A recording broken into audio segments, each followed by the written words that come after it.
Bonjour, je suis Thomas Gérard, le formateur de la formation Codécision. Cette formation Codécision est dite de niveau 2 et s'adresse à des facilitateurs professionnels qui accompagnent des collectifs, que ce soit en interne ou en externe, ou à des personnes qui ont l'occasion de faciliter régulièrement dans le cadre de leur fonction, manager, chef de projet. Cette formation est considérée de niveau 2 après la formation Co-construction. Et pour autant, si la facilitation en intelligence collective est déjà au cœur de votre activité, ou bien que vous avez été formé par un autre organisme, il est quand même possible d'accéder directement à cette formation. Pour cela, un module complémentaire de 2 fois 1h30 permettra de passer en revue le contenu du niveau 1 et ainsi parler un vocabulaire commun. Les modalités financières associées sont en bas de cette page. Alors, que fait-on dans cette formation codécision ?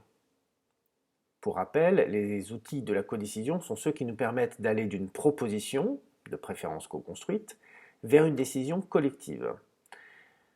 Les outils que nous abordons sont issus de la sociocratie, l'élection sans candidat, la décision par consentement, mais aussi des outils de codécision par vote issus de l'entreprise libérée. Les notions avec lesquelles nous travaillerons très régulièrement, pour ne pas dire constamment, sont celles de bonification, objection, nourrir le centre, écouter les centres. Et à chaque fois, nous ferons en sorte de jauger quels sont les outils les plus adaptés. Si les décisions relèvent d'un enjeu réduit, nous irons vers des outils rapides.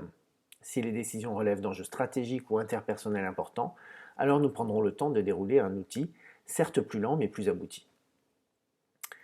Dans cet espace de codécision, les égos et les intérêts personnels peuvent être très présents et c'est pourquoi la posture de facilitation doit être consolidée dans ce contexte spécifique. Nous ferons d'ailleurs des jeux de rôle pour permettre de pouvoir doser, de pouvoir permettre de comprendre quelle est la posture la plus adaptée pour chacun face à des personnalités plus difficiles. Et puis nous continuerons sur la relation client avec des jeux de rôle là encore pour pouvoir permettre de voir qu'est-ce qui fait que l'on peut construire un design de codécision, une intervention de codécision avec un client qui soit la plus efficiente possible dans le contexte qui sera le nôtre. Nous sommes là pour répondre à vos questions et pour cela vous pouvez remplir le formulaire de préinscription et nous reprendrons contact avec vous pour un entretien téléphonique. J'espère que nous aurons le plaisir de vous compter parmi nous pour une prochaine session. À bientôt!